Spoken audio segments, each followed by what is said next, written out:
So, Akshay, will resume the podcast. We'll resume the discussion. There was a brief pause because Climate of the change. climate change. Pretty relevant to what we are discussing. Sustainability and climate change Yeah. is what, right? Great. So, we'd like to know, Akshay, how did this love affair with sustainability happen for you? Wow. So definitely, it's not a love affair. A love and a hate affair has been there, an integral thing, because I myself was the one of the biggest polluters myself. So when I used to work with a lot of MNCs, I think that the kind of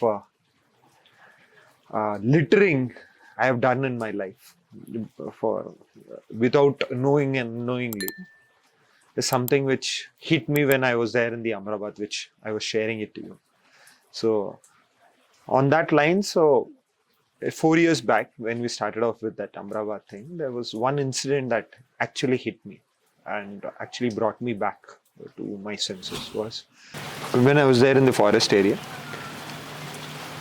The one of the incident that happened was a cow was declared dead there, and the reason was choking to death.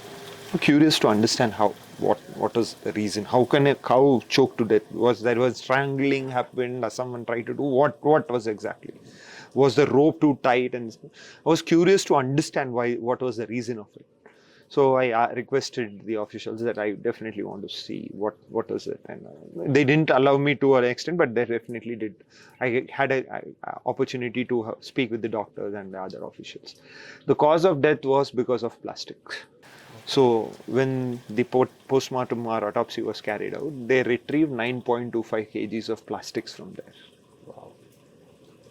Just imagine in that situation, how difficult that it would have been that for that cow, that it could not eat anything, it could not breathe properly, it could not feel the pain. The pain, just putting yourself in that kind of a situation itself will shaken up, and it's that is one place which I'll never forget. One of the nightmares of my life is that. Definitely it has been something which I'll never be able to forget as well. 9.25 kgs been retrieving it out. So, it must have been the littered plastic covers that Yes, the cow may have ingested inside a tiger reserve. inside a tiger reserve. Where Not first in- of this all, is not in urban it area. is not in an urban area. Inside a tiger reserve, that And happens. imagine what must have been happening with the urban animals. Yes, the kind of litter, the kind of waste that we generate out here. The facts here, right in Hyderabad alone this year, every single day we generate close to around 14,000 metric tons of municipal solid waste. Single day. Yeah, 18,000 tons of municipal solid waste on a single day. So when this thing happened, I started doing my own study. So I did something called time and motion and ergonomic studies on the Safai Sathis, rat pickers known as.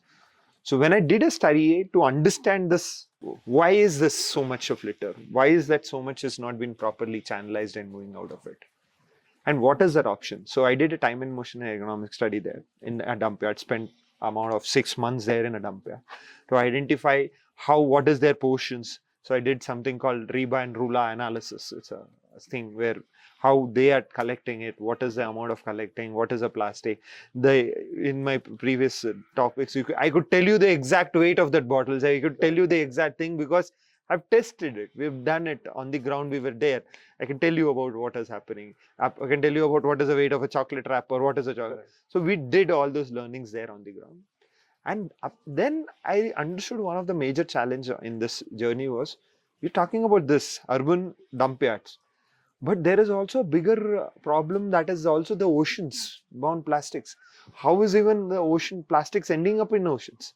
So we spent some time there, went to coastal places where again I did a baseline study of understanding how the plastics, so wasted close to around 15 GPS trackers to put GPS trackers on each plastics, and saw where is it ending up, how it is ending up, where, and all. Did a close to around 9-month study there on that. Did a lot of understanding on that. Then Forest was also one place where I did study. Identify that one of the major reasons is, as you mentioned, likely was the plastic litter. So yes, plastic litter is a problem. Plastic is not, now I cannot tell the plastic because we are so integral. Plastic has become so integral part of our lives. So we cannot say, because at the end of the day, if I feel I am not well, I don't keep up. The medicines, our bodies are tuned to medicines. We are eating medicines as if chocolates and biscuits these days, which are wrapped up. So I cannot say that, but the litter is something which is definitely impacted. And from there on, I started understanding and thought of, okay, let's start working on something. Try to create an ecosystem if we can have alternatives available. That is where at Switch Eko we are building the, I call it commerce, people call it e-commerce, some S-commerce, sustainability commerce, where we are trying to, what the products get delivered is also an electric vehicle that is being used.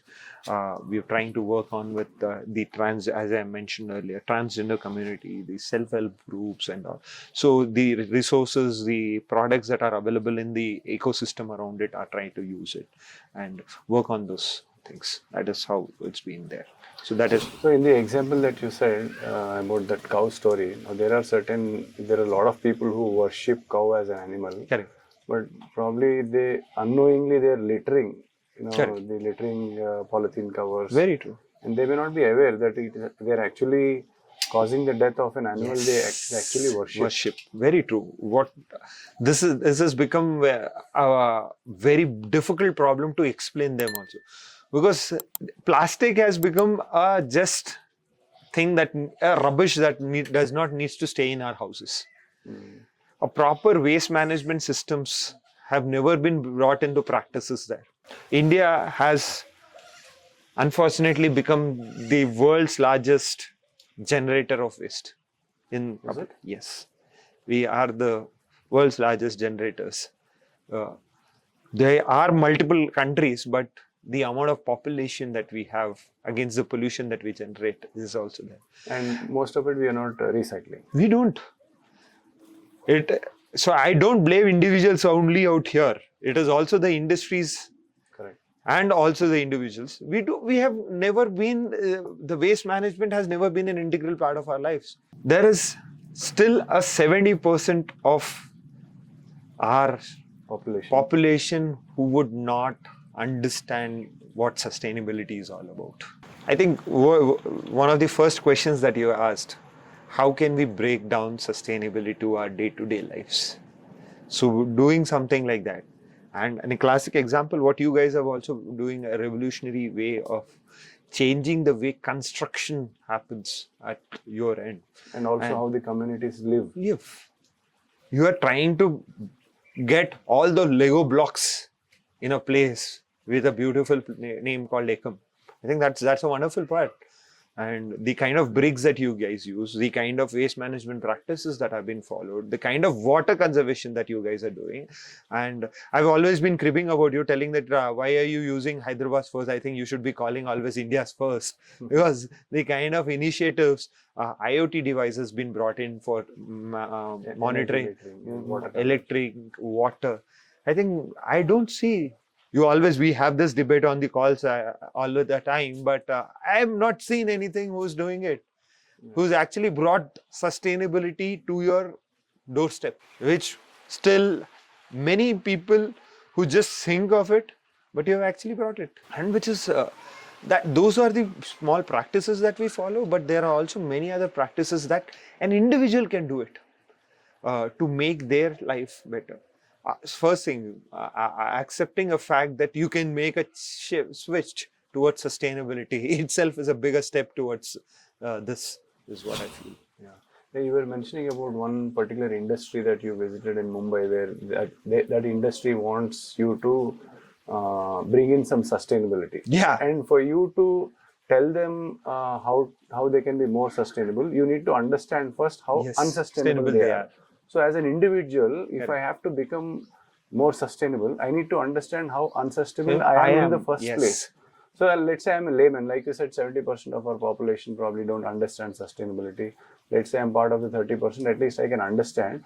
So how do I begin? Where do I start? How do I understand how unsustainable I am, and then break it down from there? And then I at least I can tell, if I know how unsustainable I am, I can maybe identify areas and start making some small changes of becoming more sustainable. Yes. So in this way, what the first basic things what I would recommend people is to do just a basic waste audit.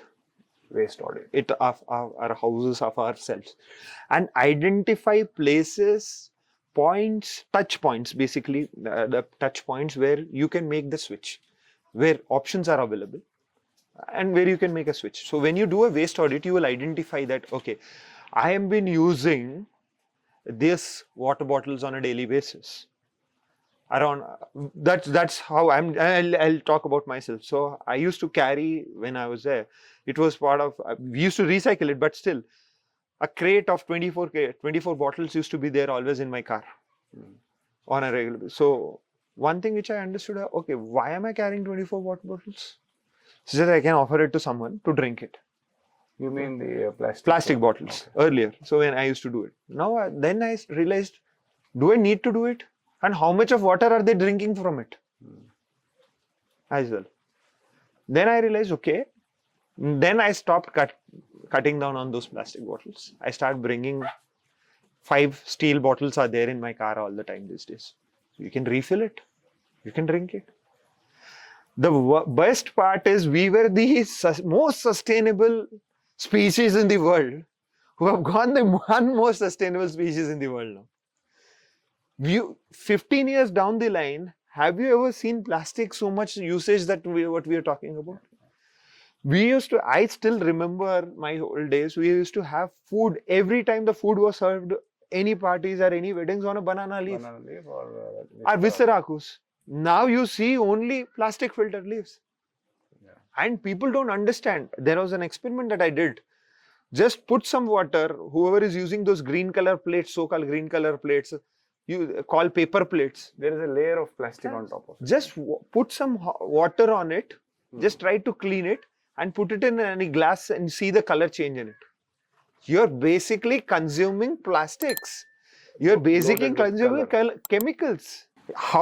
Why are these days we are talking about heart attacks being going high, microplastics coming in play, people, small kids have cancers, small kids have started having spectacles these days.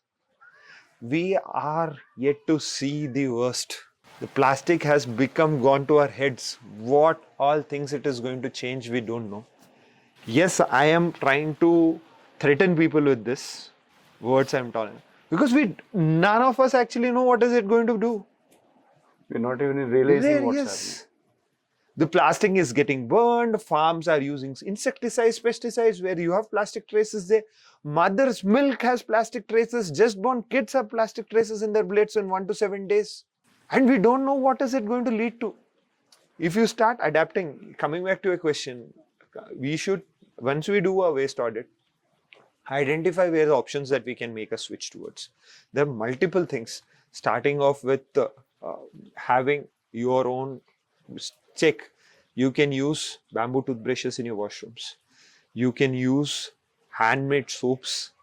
You can use reusable products that are there, which do not create that amount of plastics, but they come in nice packages. And a little while ago, you talked about paper cups, which are actually not paper, but layered with plastic. So instead, we can use those terracotta cups. Cups. You have biodegradable. Terracotta is there. Sugarcane bagasse is there.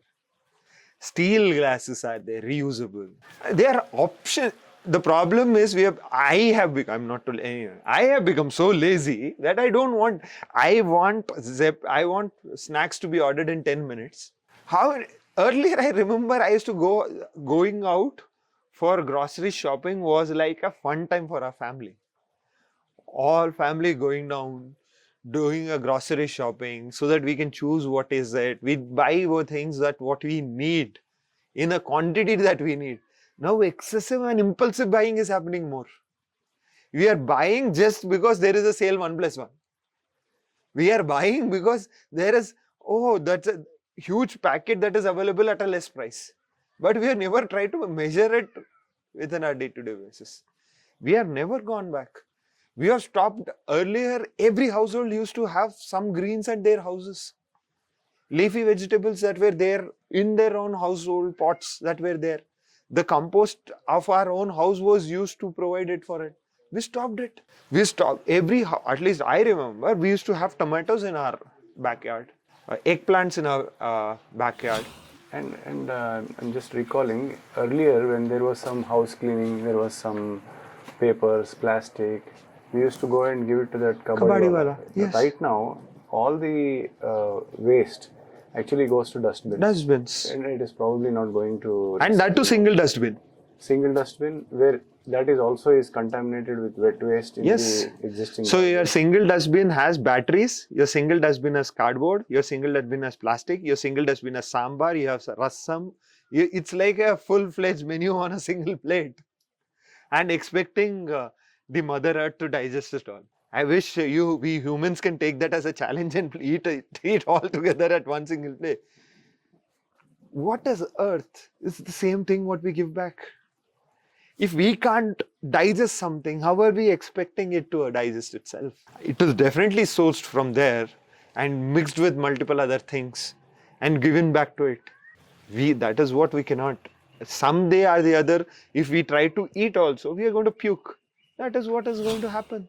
So like you said, one thing we can do is waste audit. Yes. Maybe be conscious in what we are using instead of using paper cups or plastic cups. Yes. Maybe use those terracotta cups. Yes. What else can we do? So first, let's start from your house.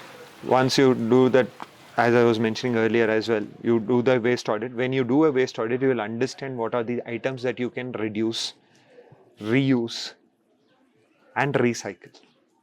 These 3 R's are important in our day-to-day lives. So when do we want to buy this? Identify. Do not do impulsive shopping anymore. Think before you buy. Think once that is this need or is this a want or is this a greed? So once you take these things, and also when we are trying to make the switch, definitely there is going to be 100 people others telling that, oh, this is not right thing, this is that, blah, blah, blah, their stories, this is greenwashing happening, this is this happening, this is that happening. Forget about all those things. As I clearly mentioned, would your body digest whatever it is? The same way would Earth digest it is. Just think on that lines, you will understand it. Go back to the roots. The way we were having, spend some time with your grandparents. This was a question that was asked to me earlier. So how do I do a waste audit? I don't know. Go back to your grandparents, ask how their lifestyle was, try to implement that lifestyle in yourself. That's it. You don't have to do any audits. The way they have told that we have lived our life in this way, or we have followed this routine in our life, or the way we have come across these things in our life, this is the change that we have brought. Bring that change back to your life. You will see the world changing very quickly, very fast. So, can businesses be sustainable and at the same time be profitable? Definitely. So we are telling that the businesses that were established 75 years are not sustainable, not making profits. Yes, they are. Yes. It is just that overconsumption, not following the proper guidelines, not following the proper channels of disposal is what is creating the mess that is. Just imagine if there is a chemical and there is an ETP there, effluent treatment plants. Your unit is there. You're processing something. You're treating it there and using the same water for your gardening. Wonderful. But most of the plants are leaving it out in the lakes. Multiple. Last time we have in Hyderabad alone, we have close to around 2,995 lakes which are there. If you go back to the data, see the number of lakes, there was close to 70,000 lakes in Hyderabad. All got encroached. Encroached, are contaminated, or gone for a toss. So industries, it is important to identify, put up that industrial areas in a fashion. They do not contaminate themselves. They do not contaminate others. They follow the guidelines and rules that are laid by the state or the Central Pollution Control Board. They can make the switch. There, it is easy. People understand one time, for maybe assuming you put up a solar plant, it is going to be way too expensive for the first time. Your capex expenditure is going to high, but they do not understand the opex that is going to help in terms of the things that are there. We are, matter of fact, in our project Ekam, we are installing close to 700 kilowatts of solar. See. That will take care of entire common area electricity, not just lighting, whether it is elevator, pumps, lifts, everything is taken care of. In this case, the amount of money that I have to shell out for maintenance is drastically reduced. You're thinking you bought a house for 2 crores, but on a monthly basis, you're paying a maintenance of 13,000, 14,000 just for the electricity of common areas. Is coming down. These are the steps that you're taking. That steps can be taken up by multiple industries. There are options available. You just have to adapt for it. With a right mindset, with a right approach path, I think definitely you can do it. See, I see from last few years, whether it is central governments, state governments, corporate companies, industries, there is a lot of sustainability people are talking about it. Correct. Sustainability has become more buzzword, synonymous word in last few years. Has the situation improved? Is there some ray of hope that if we continue on this path? See, my question.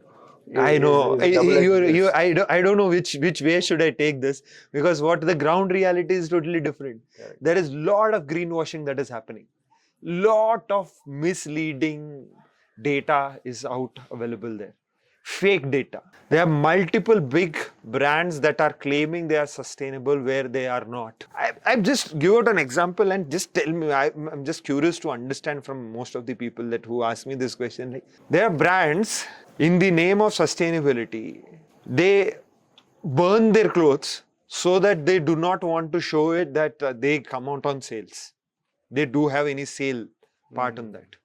There are brands who produce so much and they pay. There is something called EPR for brands, Extended Producer's Responsibility.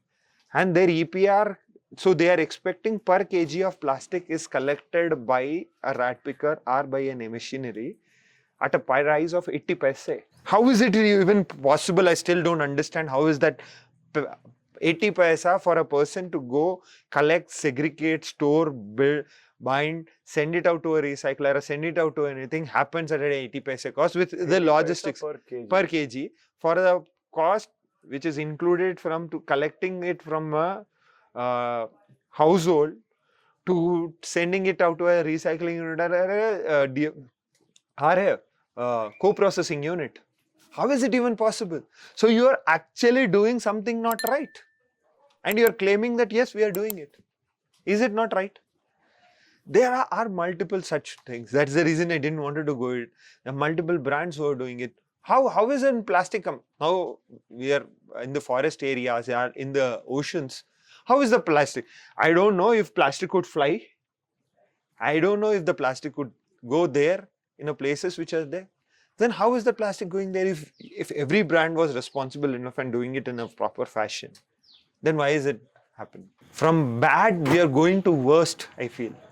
Because of lot of misinformation being given out. We have been cleaning a lake for the last couple of years now, which we are not able to restore because of a reason that there is always a litter next day. Just the very next day. Yeah, very next day. I'll give you out a nice funny thing. We were doing a cleanup. So someone comes to me and tells, thank you. It's like really happy that when you're doing something good and someone comes to you and tells, thank you. I'm fine. I told him, why don't you? No, he's from here. Telugu, he said, no, Anna. We come down in the evenings for party. Thank you for keeping this area clean. So thank you so much. So I was so frustrated that I could not tell anything back to him that day. That he's thanked me because he was thanking me as if I'm helping him to come party there. So that he can litter it again. He can litter it again. but there are people who are actually working on ground as well. So I think there are many people like you, like Prosperity Homes, are multiple some companies which are working on it. I should not be discouraging them that they are not. So there is a hope. We have to be continue Yes. to work hard, continue to be conscious, Yes, and walk the right path. very true. So there is a hope. Yes, There is no other way to, right? We have to Very be, true, we have very to be true. conscious, and you have to be hopeful. yeah. As the Hyderabadi language, I always say, "Baigan ki baatein mat karo, sustainability ko switch karo." Oh yeah, I've seen that in one of your Yes, creatives. yes. I think that's the whole intent. Make the switch, and definitely the world is going to be much more good for them. The only suggestion for whoever is watching this broadcast from your side, put in your efforts. There is definitely going to be a better future for your future generations. We have spoiled it to an extent, whatever we could.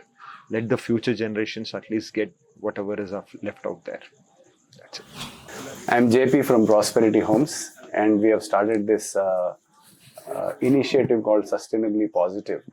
And in this initiative, we are doing podcasts, we are doing a lot of initiatives, and we are going to conduct sustainability camps in schools. And there are many initiatives that are coming under the umbrella of Sustainably Positive. And this podcast is one of such initiatives, and we are very happy to have Akshay Desh Pande from Switch Eko for this podcast.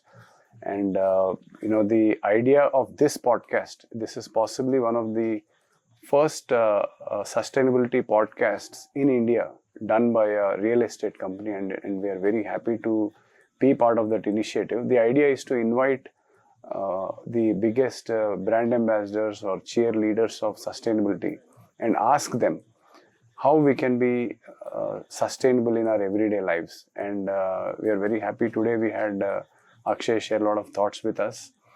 And we'd like, by this, through this podcast, we want to spread this message to everyone around how we can be sustainable. And we hope all of you understand the intent of our initiative and take the path of sustainability. Thank you.